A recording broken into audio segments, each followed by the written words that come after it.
Good evening, everyone. This is Juan Catamayo, JCT for Education for you. I understand that people are saying now at home, hey, this is the guy that says for you. I'm glad I'm gonna have to trademark my for you. Today, we're on series 2 of JCT for Education, Juan Catamayo Conversations. And today we have a very special guest.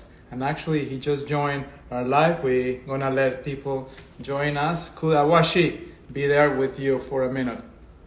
But first, I just want to say happy Sunday. It's been a lovely day in Boca Raton. Our students are writing really hard their college essays. They're working on their applications. College lists are, for the most part, they're complete. Now they know whether to apply early action, early decision, regular, and they're getting ready to rock and roll with the college application process. In addition to that, a lot of juniors working and right now selecting, writing the About Me essay, putting those resumes together. And here we have Panagringa from Panama. Hello, Panagringa, Kata, Kudawashi. And without further ado, I have a very special guest that I have known him for the last 16, 17 years. He will ratify that for us on our live. So let's bring him over. Let's bring Mr. Kuda Biza. 1 second. Let's get him over. Kuda, turn that computer on. Kuda. Hey, Juan Camilo, how are you? Good. How are you, my friend? I'm doing wonderful. How's everything? Everything is Hakuna Matata, man. Hakuna Matata for sure. Are you ready? I got my water. I It's have my Sunday tea. now. You have the tea? I'm ready. Okay, Kuda. So for those of you watching, this is an incredible story. The journey started. Kuda, when was that college fair that I attended? Was it 2004 or 2003 at the Mikkels Hotel? I'd like to say 2004. Okay, So about 16 years ago. okay, Um, all that's right. when we met at the Mikkels Hotel. So you are originally from Harare, Zimbabwe. Yeah, I was born in Harare, Zimbabwe. Grew up there and then went to high school in a small city called Gweru. Guerrero. And for those of you, I have a special heart to Zimbabwe. My first trip was in 2003. It was led by my good friend, Council of International School, Skip Stats. And then I was happy to be the tour assistant in 2004, and I led my Africa tour in 2005. But I had the honor to meet Kuda at the Mikkels Hotel. What a beautiful country, Kuda. One of the things that we need to let our audience know, Zimbabwe is one of, or was one of the most powerful and educated nations in Africa. Tell us a little bit about that. Yeah, from an education perspective, it is still one of the countries with the high literacy rates in Africa. But what happened was in 1980, when Zimbabwe got independence, Robert Mugabe, who was the president at that time, was a teacher, right? His profession was a teacher, and he focused a lot of efforts on education. And you will find that a lot of the Zimbabweans got to benefit from that really good, solid education system. But over time, things deteriorated a little bit. But even though things have deteriorated, we were still quite high up when it comes to literacy rates in Africa. I think we're still probably number one. Yes. But we could be better, and we should be better. And I got to benefit from that, as well as many of the millions of Zimbabweans as well. Good. And I was amazed when I visited your country for the first time, when I attended the college fair and when I visited a few of the schools in Zimbabwe. I was amazed the level of intellect and knowledge around the citizens. And I was so impressed at the college fair. You know, we were around 800 people in that ballroom, and you were one of the 800 people.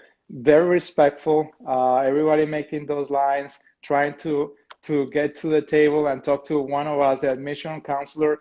So my question is, why did you pick my table, Lingyan University's table?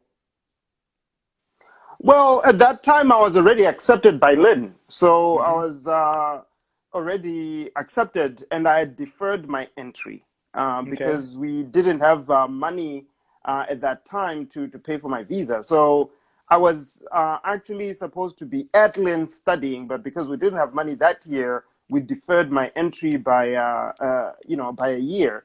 And Hmm. it made sense for me to come to the table and join you. But what really attracted me to Lynn was a couple of things. And the reason why I chose Lynn as my number one school was obviously the international population. I wanted to go to a school that had other people from other countries so that I could benefit from that. But also, I had a love for aviation, but I also knew that I was going to get into business. So I wanted to get into the major that allowed you to be in aviation and business. Hmm. But lastly, I wanted to hang out with a really cool person that is you. So I was like, you know what? I'm gonna go spend my day with Juan Camilo and help out at his table. Oh no, and that was really good. I remember for those of you watching, Kudawashi. I love your name, by the way. I think Zims, they have the most beautiful names in the world. I met Hope, I met Alpha who just graduated. I met Energy. Let's stop for a second and pause on names in Zimbabwe. They have a lot of Mhm. meaning. What's the meaning of Kudawashi? Kuda. So my name is two things together. So Kuda on its own means love. Um, so if you say to someone in Shona, Ndino Kuda, it means I love you. Okay. Um, Kwashe means God. So Okay. when you put my name together, Kuda Kwashe, it means the love of God. Oh, wow. And the reason why my parents gave me that name is because before I was born, I had a brother. So they had a son in Okay. the 70s, and when he was 3, he got poisoned at nursery school.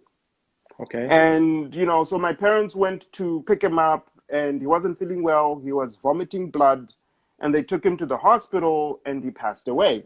So when they tried to have another son, they had a girl. And then Hmm. when they tried to have another son, they had me.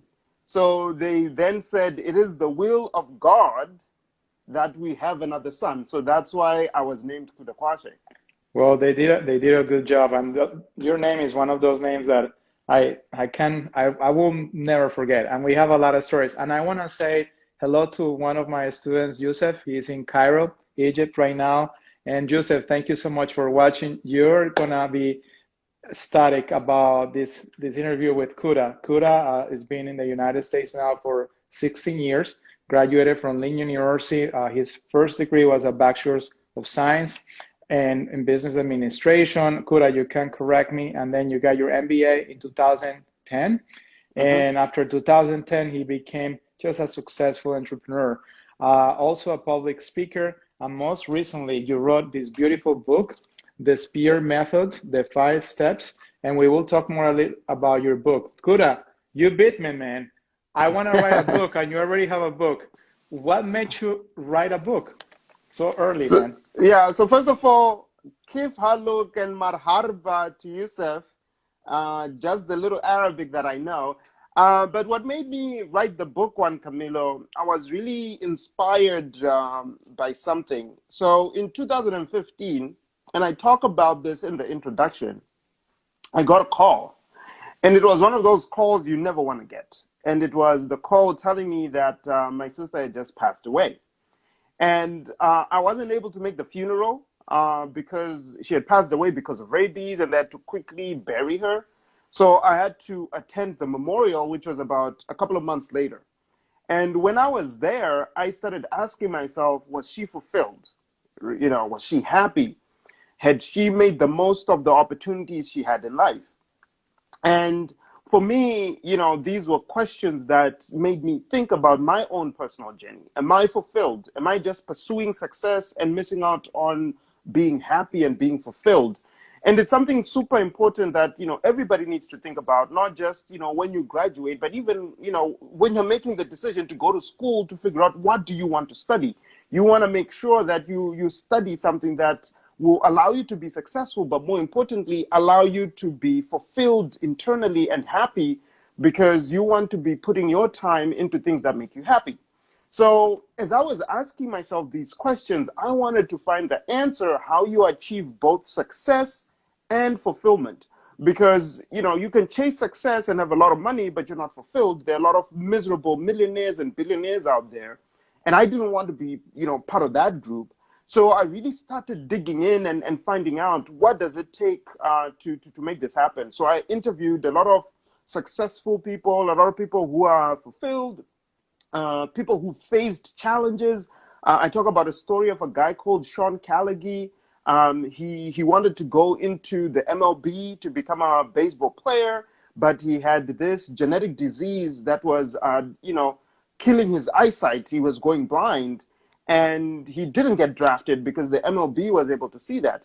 But he didn't let that stop him. He went to law school and became the successful lawyer that he's made so much impact, and is blind, but he's happy and is fulfilled.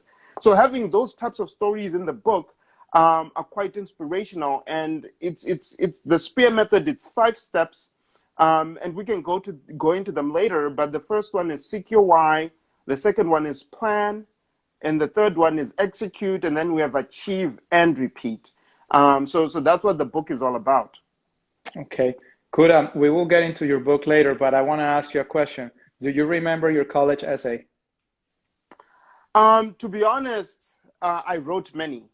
So my college essays, had a similar theme around, part of the challenges of the things that I was facing in Zimbabwe.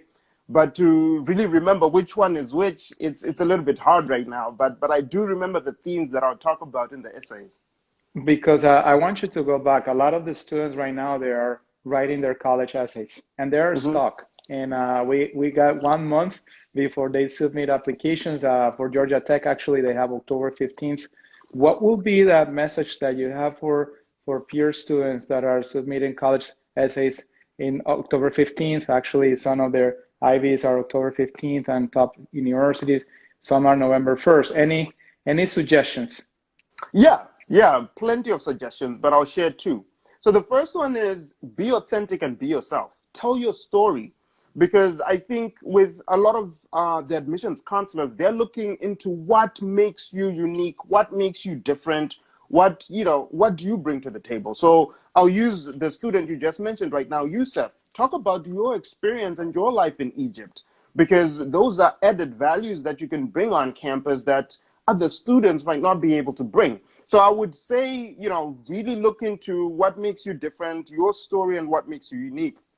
And then the second piece of advice that I would give is really look into, your goal and your vision. Like, why would this college education add to your life? And then what will you then use to contribute into the world?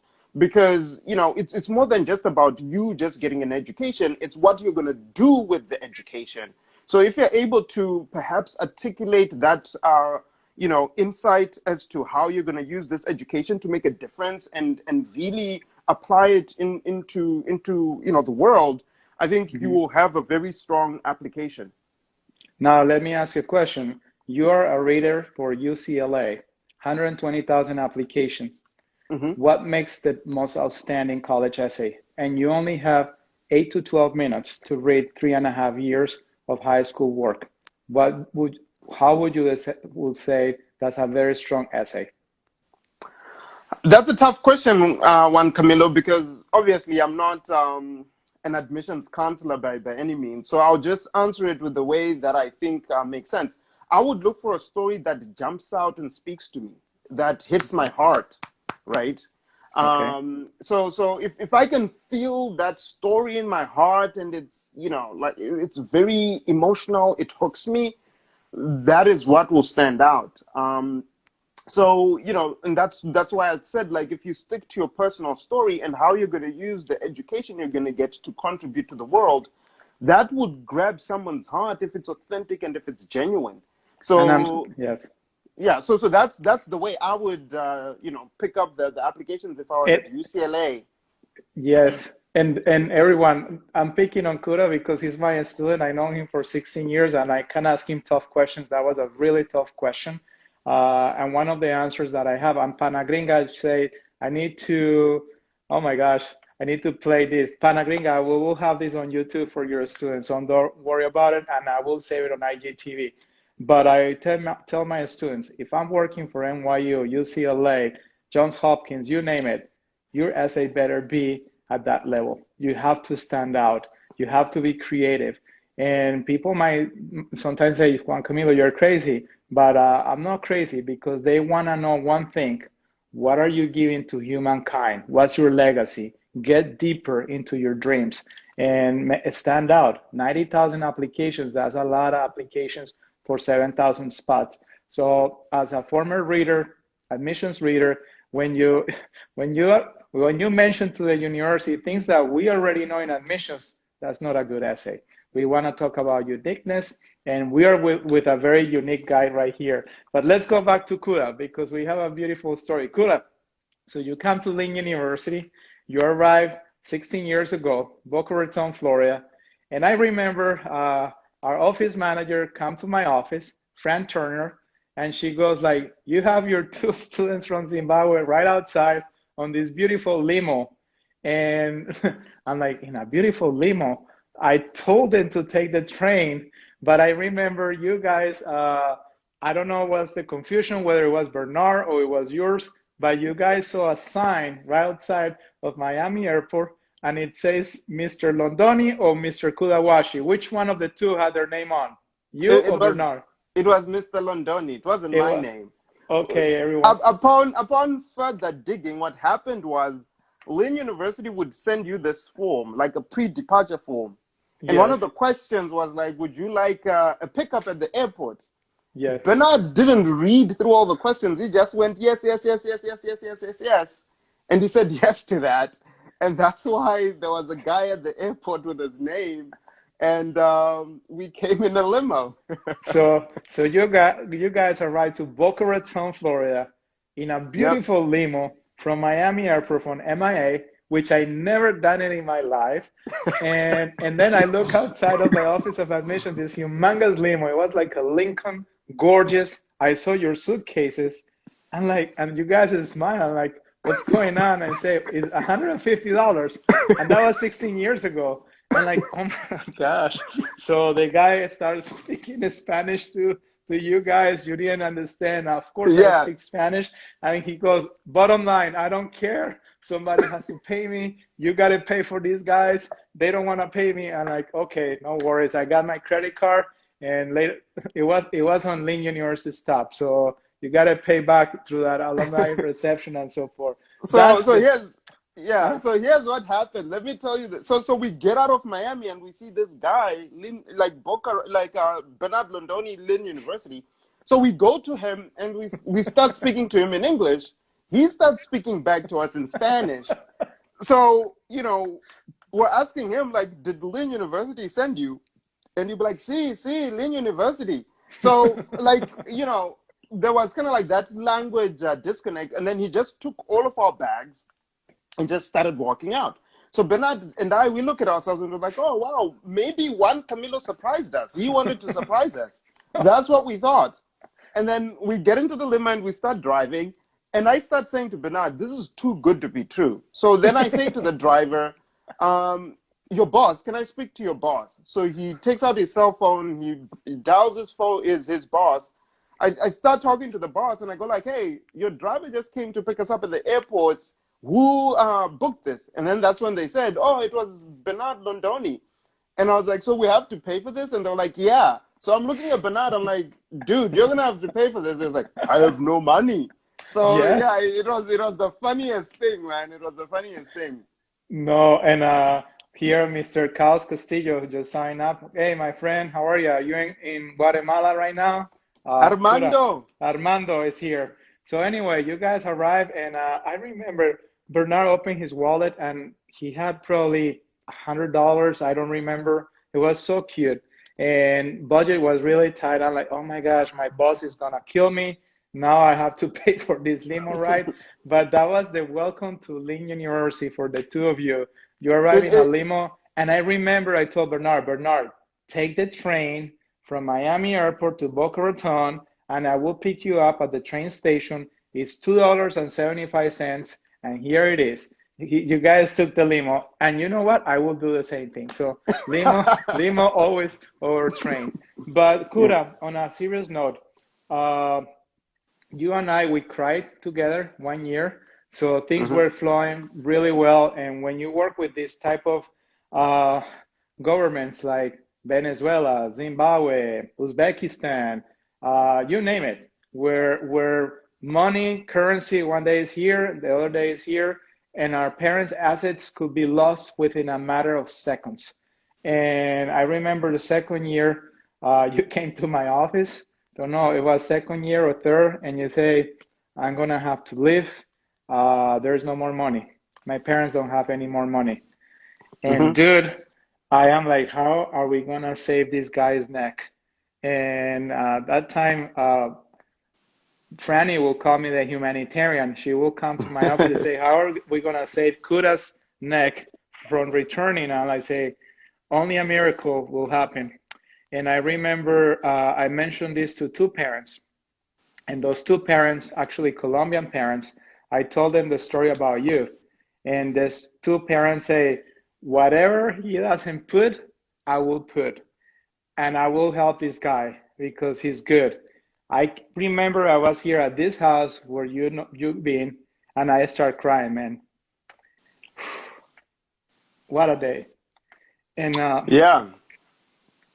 Yeah. and And go ahead. no, keep going because I know No, you want to finish. no, and what I'm saying is that people that don't know you but heard the story through me, and that happens thousands of times around the world because of good faith. They trust what you're saying, and they trust the story of your life is so beautiful that they couldn't see you going back to Zimbabwe. That's the powerful of the spear method as well. That Hmm. and you talk about success and methodology, and we go back into your book.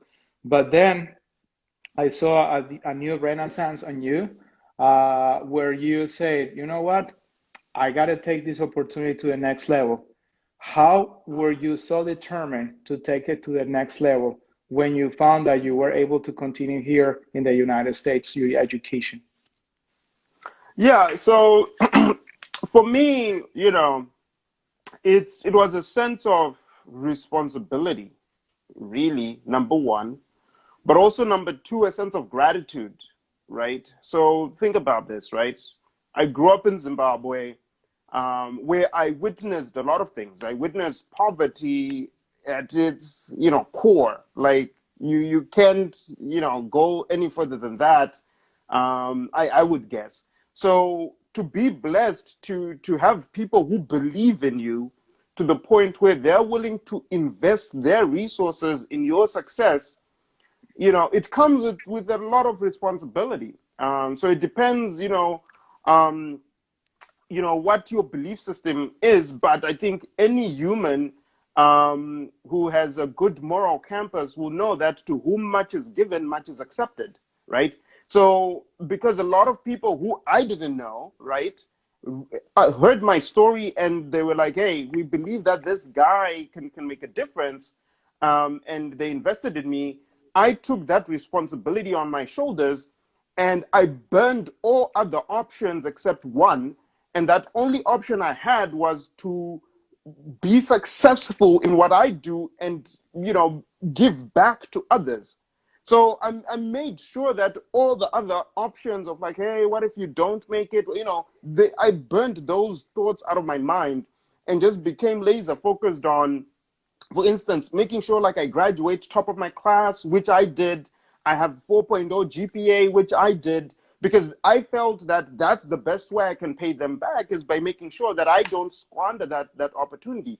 But more importantly, to also give back to mankind. So my first social enterprise company, AFR Clothing, I started it on campus. And I started a company with $150. I didn't have any money. I was a poor college student, but I had passion and I was willing to do whatever it took to make it happen. So how I was able to get my first inventory, you remember the t-shirts that we were just talking about, the one that you wore with my Manu and Bernard. Yeah. The way I managed to get those t-shirts is I went to a t-shirt manufacturer and I told him straight up, I was like, I don't have money to pay you, but if you give me 30-day payment term, I will sell the heck out of these t-shirts over 30 days and I'll make sure I'll have your money in 30 days. And I didn't know if he did it out of pity or he really admired my drive, but he did it. He said yes. And day 28, I was in their office, with a check because I'd sold the t-shirts. And that's how I started the business. I leveraged, my supplier as kind of like my bank. But that was the type of determination that I had to make a difference. And AFR Clothing has been able to send more than 100 children to school in Africa. Because Zimbabwe, we were talking about the education system, one of the shifts that happened was that public education was no longer free. So if you didn't have the money to pay for an education, you didn't go to school. And I knew a lot of people who didn't have the money and were not getting an education. And I wanted to give them the gift that I was given, because I was given the gift of education. And what I wanted to do was for the people who invested in me to get a great return, because they invested in one person, but this one person has been able to then invest in 100 other people. So it's actually a much greater return that they've been able to get on their investment. Because what if that one child that I helped in Zimbabwe becomes the next Nelson Mandela, right? Mm-hmm. It Yes. is going to be because of the investment of the people that believed in me in giving me an education. So that's the perspective that I took when all these events happened, and that's the perspective I continue to have up until to this day. And what's even important is that, with the businesses that I've been able to create, they're now sustainable vehicles, right? That can continue to live on even if I go, right? Mm-hmm. So that Correct. gift will continue, and more people will be able to be sent to school. Kuda AFR is 10 years now, 10 years old. It's 11. We started it in 2009. Okay. So it's 11 years now. So it's, So time you're the flies. founder, and so explain me this because I'm always confused. So you started AFR, the clothing, and then Amani Hope Foundation. Tell me the connection, and then when did you start with your slogan, "This is my era"? Yeah. So AFR Clothing is a business, for-profit Mm-hmm. business. So that's the one we started with. And we started by donating to charities in Africa. So the first charity we donated to, we actually had a group of Lynn students who were going to South Africa on a student tour with Sean Eckstein and Dylan Kendrick take the check. Okay. And what we realized in that moment was that we gave this charity cash, and we didn't know if they were going to use the money for education or if they were going to use it for something else. There wasn't any transparency there. So not saying that they're bad people, but just saying the reality is we didn't know what they used the money for. So that inspired the idea of starting my own nonprofit. So Amani Hope Foundation is a 501c3 nonprofit. It's registered here in the US and it's also registered in Zimbabwe. And the reason why we did that was because by being a registered nonprofit organization in America, we can receive donations, and AFR Clothing donates to Amani Hope, and other people as well can donate to Amani Hope. But more importantly, by being registered in Zimbabwe, we can work directly with the Ministry of Education, where we can go to the Ministry of Education and say, hey, which district or which region has the largest problem of people not going to school? And then they can tell us, they give us that data. And then we can actually then work with a school. So right now we are working in Mazoe, which is a district in the Mashonaland province, where we've been able to help 200 students go to school.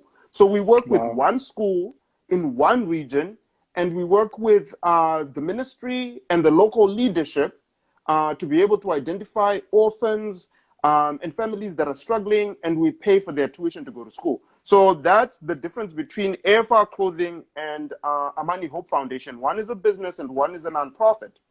And then This Is My Era is a third business. The way This Is My Era started was I was asked to give a speech at Lynn at the Millennial Campus Conference. And Mm-hmm. I titled the speech, This Is My Era. And one of my friends, who's a musician, Alexander Starr, also wrote a song called This Is My Era. So we went and, I gave the speech. And the reason why I gave that speech called This Is My Era, you can watch it on YouTube. If you just search Kuda Biza MCC 2014, it was because I wanted to just give a rallying cry to young people to say, like, I hear a lot of young people say, I will make a difference when I make it. What does that mean? Like, what does that mean that you're going to make a difference when you make it? You can start making a difference now. You can start making a difference now when you have $20 in your pocket, or when you have nothing, you can volunteer your time. There's certain things that you can do that don't require financial resources in order for you to make a difference. So that's why I gave that speech, that This Is My Era speech. And what happened after that one, Camilo, was something that nobody expected. We got a call from, different schools. We got a call from schools in Canada. They were like, hey, we saw your presentation. Can you come do the same presentation at our school? We were asked by Harvard to go do a presentation at Harvard. So I never went to an Ivy League school, but I spoke at an Ivy League school. They flew me out to go speak to all these Harvard students. We got to present at the United Nations. Think about it. This little kid from Zimbabwe has spoken in the General Assembly at the United Nations twice. Wow. And what would happen when we would go to, these events, people would then come to me and say, like, Kuda, I want to make it my era, but I don't know how. And it was a question that I got so many times. I got it at Harvard, I got it at a middle school in Canada, I got it at a high school in England. And it's like all these people in different countries saying that they want to make it their era and they don't know how. And the entrepreneur in me was like, why don't you create a brand? Why don't you create products? And the first product we created was a 90-day planner, right? So the planner that we created was like, hey, you can now, write your goals and your dreams in your 90-day planner. And that's how you're going to make it your era, where every day you wake up, you plan your day to make sure that whatever goal it is, whatever era it is that you want to achieve, you're putting your time and energy towards that. And then the business took off. We're selling in Australia, we're selling in the UK, we're selling, in Europe, we're selling in the US, and we've donated tens of thousands of stationery kits, because for every planner we sell, we donate a stationery kit to children in need.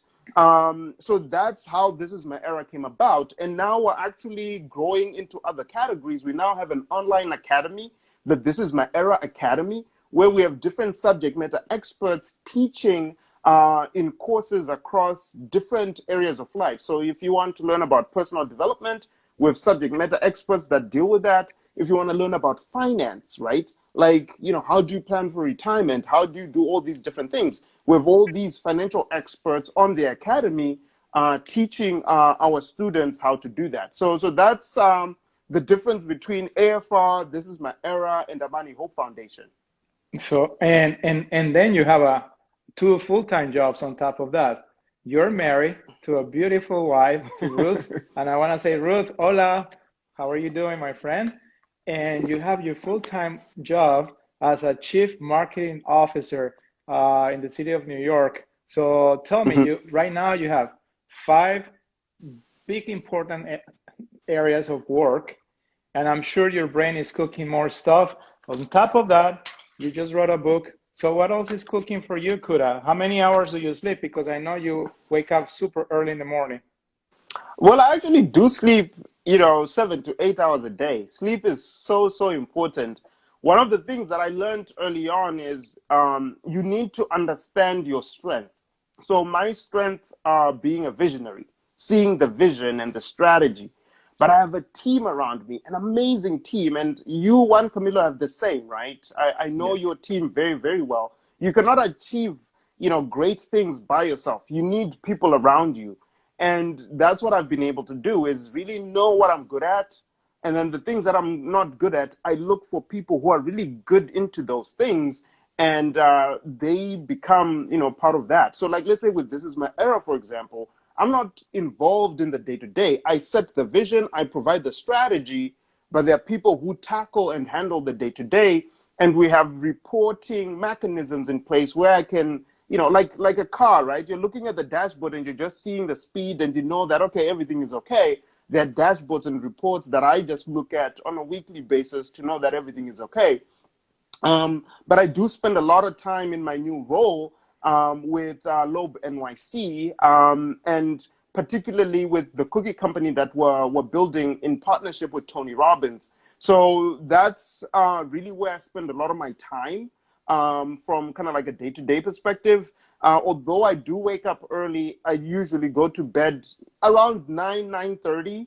Wow. So I try to get a full, 8 hours of sleep, because it's super important. It's one of the overlooked aspects of health, and I talk about it in my book, that you should really actually really pay attention to. When you sleep, your brain gets to rest and process a lot of things. You actually can come up with ideas and concepts while you're sleeping, but more importantly, you get to re-energize, right? Because you quickly suffer from burnout if you neglect sleep. So for me, Yes. sleep is super important.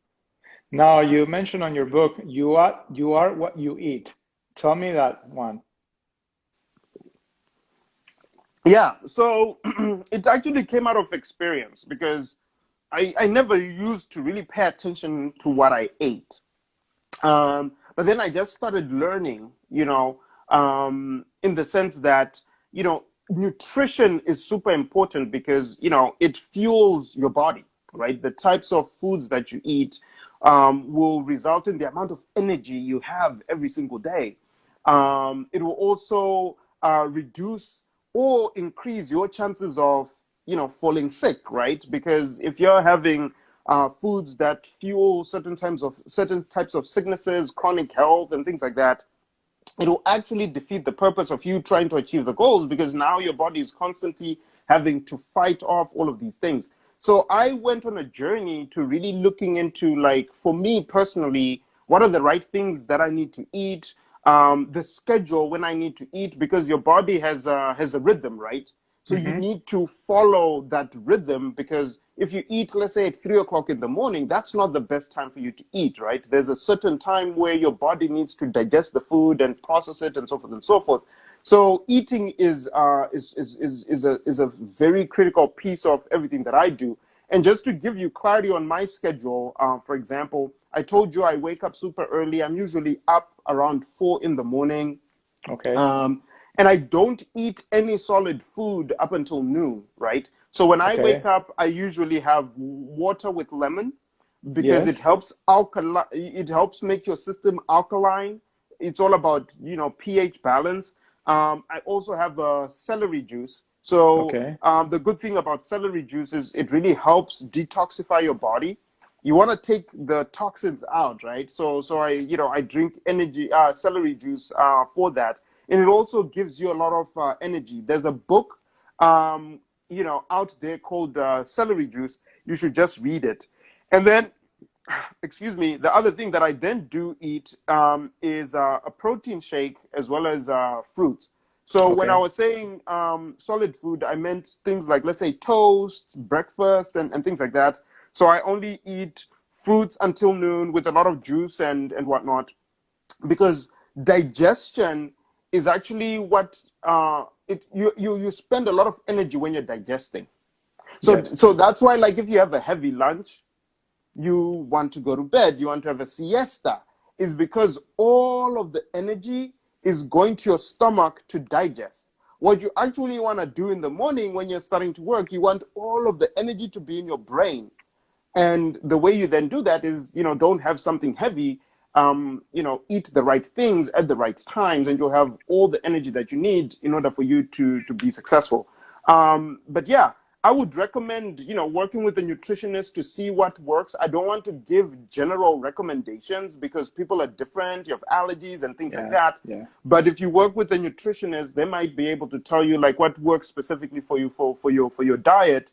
But the key insight I would share is do not overlook eating your fruits, your vegetables, all that stuff. It's super important for you to have. And, think about how much sugar you're putting into your system and things like that. And drink a lot of water. That's super Now, important as well. so what time do you eat lunch? Around 2 o'clock? No, at noon, Noon. that's when I eat lunch. So that's why I say like I don't eat anything solid up until noon. So noon Okay. is when I actually have my lunch. Okay. And what do you have for lunch? Your protein and vegetables? It depends. My wife is now my nutritionist. She's now a certified personal trainer. Oh, So nice. she comes up with some delicious recommendations, but usually it will be a salad with grilled chicken or quinoa or something to that effect. So she always tries to keep it interesting and continuously learning. But usually at noon, that's when we eat, have another snack, and then have dinner around maybe 6 p.m. And then we end up the day. What about exercise? You didn't mention that. Well, we were talking about eating. Exercise, I do exercise quite a lot. That is the first thing that I actually do when I wake up. Okay. So I do different things with regards to exercise. So right now, I am focused on running because during the summer, I kind of like took a break because it was too hot. So I'm doing what I call the calendar run club. So what that means is that on a Monday, I run a mile. On a Tuesday, I run 2 miles. On a Wednesday, 3 miles, and so forth and so forth. So on a Saturday, I'll run 6 miles. And then on Sunday, I take a break. And then I repeat that same process again next week. I Okay. also try to do about 30 to 45 minutes of weight training every other day because it's important for you to do both cardio and strength training. And Mm-hmm. again, my wife is a personal trainer, so she puts together an interesting, ruthless regime for me to do. So I definitely put in a lot of time in the gym, and usually between 4 to 5 p.m. is when I wake up. When I work out. Perfect. And please send my regards to your wife, to Ruth. You guys met in college, so that's a lovely story. We will make sure that we'll mention on part two when we have this interview. But this is your Yes, era, and I want to go back. Kuda, I am so proud of you, man. 16 thank years you. and solid. And so, what's cooking for you now? What's next? I know your brain is continuing developing ideas and so forth. You are at your current job close to 2 years now, a year and 7, 8 months. So, what else is coming up? Can you share any of your dreams? Yeah, yeah. There are two things that keep me up at night. So if you read my LinkedIn profile, my description says, "Hello, I'm Kuda Biza. I build profitable companies to help solve two of the world's largest problems, education and hunger." Right? Yes. That's my one-liner. So what I'm focused on is two things. Number one, how can I feed 1 million people by 2022? So between now and the end of 2022, my goal is to feed 1 million people in America. So far, we've already fed over 100,000 people through one of our businesses, Nonbelievable. It's a cookie company, and we have a one-for-one model. So for every cookie we sell, we provide a meal. It's less than a year old now that we've been in the marketplace, and we've been able to feed 100,000 people. So that's number one. And then number two is how do we educate 1 million people by 2025? So that's where This Is My Era and AFR Clothing come into play. With This Is My Era, we're on the brink of announcing a very big partnership with one of the biggest nonprofits in the world. Um, I'm not at the liberty to share yet because we haven't signed the contract, but by October 1st, I think we should be able to announce it. but it's one of the largest nonprofits in the world. And our ability to work with this nonprofit will actually help us accelerate our goal to educate 1 million people.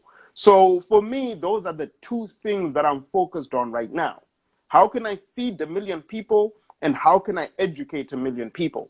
Okay. And once I meet those goals, I'll set new ones. But until those goals are met, that's going to be my focus over the next 2 to 5 years. And I'm kind of like laser focused on that. I think with Non-Believable, we're going to be able to meet the goal.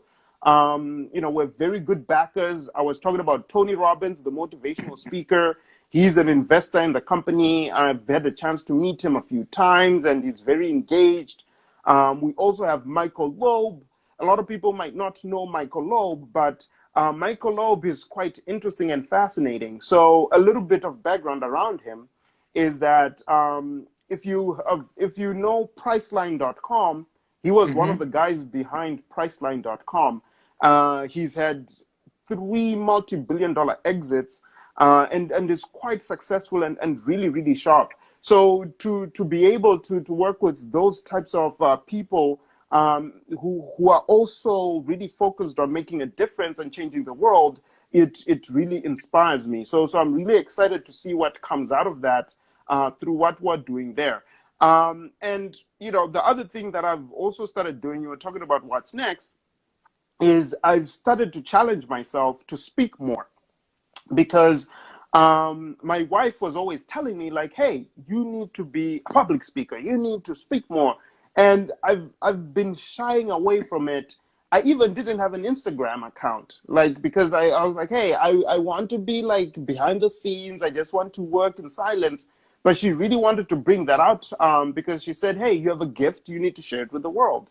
So I've started speaking a little bit. And, this afternoon I was speaking at a global summit virtually. And I also made a goal to be on one podcast per week for a year. Okay. So it's 52 podcasts in 52 weeks. And so far, I'm actually ahead of that goal, given the number of weeks that I've been doing it. I've been doing it for 8 weeks, and I think I've now been on 15 podcasts. So I'm happy with that, and I'm slowly but surely becoming a better speaker. And the reason why I decided to do this is I want my story to inspire others to become the best version they can be. So if someone can hear my story, right? I came from Zimbabwe.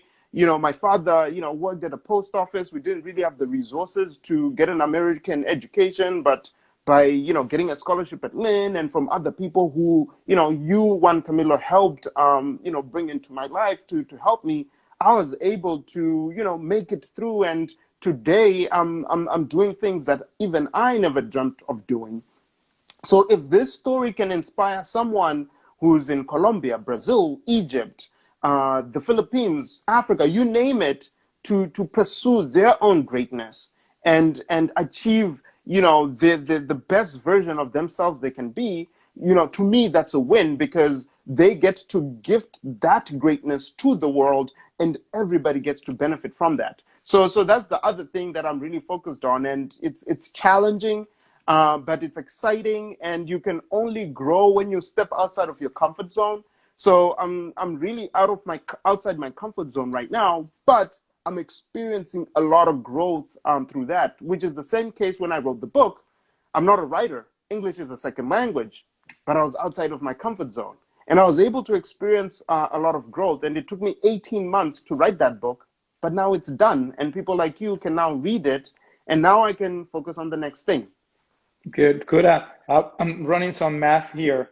So you look like if you're 25, but actually what? What are you right now? 34, 35? 34. 34. Okay. So here you guys watching one of the most amazing students that I have seen in my educational career. I've been in education for 25 years. And Kuda, your life is an inspiration to me. I'm so proud of you. I even still have the margarita blender that you gave me. It's such a beautiful one, still working really well. And now, Nice. Kuda, what are the 3 most important days of your life? Well, it's the day you're born, the Yes. day you find out why you were born, but each day you act on your why. So every day is important, especially if you act on your why.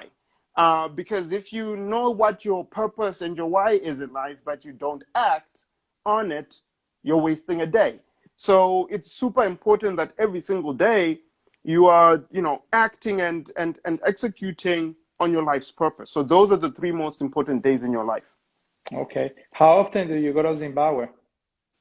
Not often enough. The Why? last time, well, for many reasons. Well, first of all, in the early days, it was because I didn't have the money.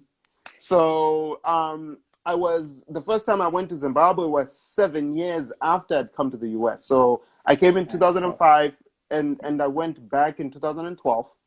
And then the second time I went back, which was the last time, was 2015. That's when my sister passed away. mm-hmm. But what I've been doing for the past few years now, I've actually been focused more on my parents than myself. So, what I try to do each year, but obviously this year with COVID, things got messed up, is I try to bring my parents because I think it's important for them to see the world, right? Right now, Yes. my parents are in their 70s. So I would rather have them, come to America, experience all these different things. Last year, I spent a month with them in the United Kingdom because my sister lives there and my dad had never been there. So, I flew them out to the UK. We spent a month out there. This year, they were supposed to spend the summer with me in the US, and my sister was going to fly in as well. But we've obviously postponed it up until when things open up after COVID. But for me personally, I haven't been in Zimbabwe for 5 years. You know, Okay. I think there's a visit that's long overdue that I need to go to go and visit. But right now, I'm more focused on having my parents see the world and experience things that they always wanted to experience but never had a chance to. And then, once I feel like, okay, we've done a little bit of globetrotting with them, then I can go back to Zimbabwe. So Ruth is good because you're doing a podcast every week. Hmm. Tell you with Kobe, we run 71 lives in 3 months, and Wow. it was a lot. It was learning about each guest, about each journey. It took 4 hours every day to put 71 lives in 3 months in a row. We call this one series two of our lives. We can do 71 right now this season because it's application season. What I want to try to get to you, my friend, as your friend, a colleague, and your admission recruiter, you need to go to your home country once a year, my friend. People in Zimbabwe, they need you. In 5 years, when you're talking about the why, you need to go there. There is a lot of work. My mano needs your help, man. She's putting a beautiful school down there, Education Matters, where they're helping all these USEP students that you and we know. And I want to bring memories of our dear friends that are being part of our era. Daniel Caballero, Lori Kukuk. We have Energy. God bless. He departed. Miguel. He departed. We have Bernard, beautiful friend that I love as well in Washington, D.C. We have Calvin Akuda. We have Lori Cook, my friend. We have Stephanie. You have the whole office of admissions. Alice Mutaza. I mean, there's so many people that have gone through our lives throughout the year, and they make us who we are right now. They make us to be better people. And I can name President Rose, there are so many players that have helped you, have helped me being who we are right now, my friend. And I just said, I love your country. I've been there 3 times. I know they're going through tough times, dictatorship, uh, power transition quotes, and things like that. But you guys are the most humble country I ever met in my whole life. The way you guys are is kindness and history and geography and Victoria Falls. There is so much. There is so much. So from the bottom of my heart and with a lot of respect, I say go back to your country more often. because they need your smile there. They need to, maybe you want to go to all those schools and you say, you know, guys, I wrote this book because you need to actually inspire thousands of students in Zimbabwe. I know Colombia is only 3 hour flight and we have many flights from Miami to Colombia, but that sense of entity for our country and our nation is really important. And what you're doing, educating all these kids through AFR to Amani Hope, what you're doing right now, I know you will be feeding over 1 million people. And I know your goals are going to be high. But I just want to tell you, I am so proud of you. And when I was thinking for a guest to be in one of our lives, I couldn't think of a better one than you. Because time goes by, but I don't want time to go by without telling the story. And this story will be housed on YouTube. And this story will be housed on IGTV, on Instagram, and it will be on LinkedIn. And 16 years when we meet again, man, I can't see what else is in the store for you. You're gonna be Tony Robbins of our new era, and I know you will. You have, and Ruth is absolutely right. You're cooking something big. Just talking about feeding 1 million people, that's big thoughts, man. And I know you will do it. And as I say to my students, I don't care where you are. I don't care who you are. If you become a president, CEO, now you are a chief marketing officer, remember, zero corruption. We stand by our ethics. We help people and we don't let our fame go by really high, man, because we got to help people. And that's why you're here, because you're going to inspire hundreds of thousands of students that are watching in the future. You're going to inspire many parents. You're going to inspire, the world. Kuda, 1.7 billion people are trying to learn as we speak. Your students, our grandmothers, our aunts, and out of the 1.7 billion, actually 17% right now by March doing online learning. By year 2025, it's 50%. So you were talking about education, and you are on the right direction by doing everything online. So, Kuda, we gotta go soon because Instagram only allows us to be for an hour live. But I want you to send a message to everybody, all the players that have been part of your life.